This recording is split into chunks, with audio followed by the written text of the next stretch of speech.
Kaya ni ma'am mag-drive sa Skyway, no guys. Yan si ma'am. Hello ka ma'am. Pupunta kami sa Soler. Try namin mag-practice dun kasi nga may parang dun lagi si ma'am eh. Nagtutumatambay. Yan, after nung mga yellow lanes, medyo banda-bandang tayo, no? Parang naliligaw nga yata kami. Dapat nga, kanina pa dapat kami sa may right lane, no? Pero check pa rin natin kung mayroong broken lanes sa kabila. Syempre malayo pa lang dapat sa bandang right ka na, no, pag-exit ka sa mga naiya. Kasi pag nasa bandang gitna tapos mag-exit ka, swerving, no? Baka madelikado yun. Kaya kayo guys, pag mag-exit ka sa mga expressway na ganito, dapat medyo malayo pa lang. Alam nyo na agad yung pupuntahan nyo, no? Tulad kami ni ma'am, di namin alam. Di namin kung mayroon bang exit doon, no? Kasi napakalayo ng yellow lanes. Sobrang layo dito, mga 5 kilometers yata may yellow lanes na. Yan, tuloy, dito lang kami. Di kami makalipat-lipat, no? Pero try natin doon. Ewan ko, parang doon sa may ikon, paglagpas ng kan, noong merging, mayroong broken lanes doon. Sige, go. Kaya na.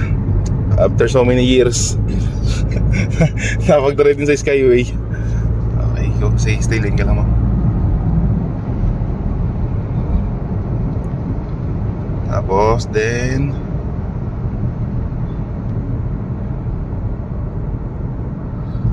okay, go. Signal light ka na pa kanan. Sige, doon pa konti. Sige, go. Ang gulo ng mga lanes dito, sobra. Sige, go.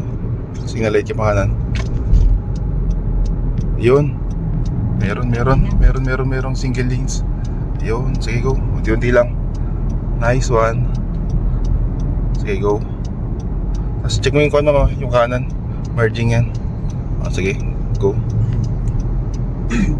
Nice. Yun. Pwede pa pala. Siguro iniwasan lang yung kandun yung sa merging, no? Kaya may broken lanes, may solid lanes sa yellow. Dalawa. Double solid yellow lanes. Kaya na. Kayo guys, gayon din, no? Kaya medyo malayo pa lang dapat pag exit kayo, bandang kanan na po kayo para hindi kayo nag-aalanganin, no?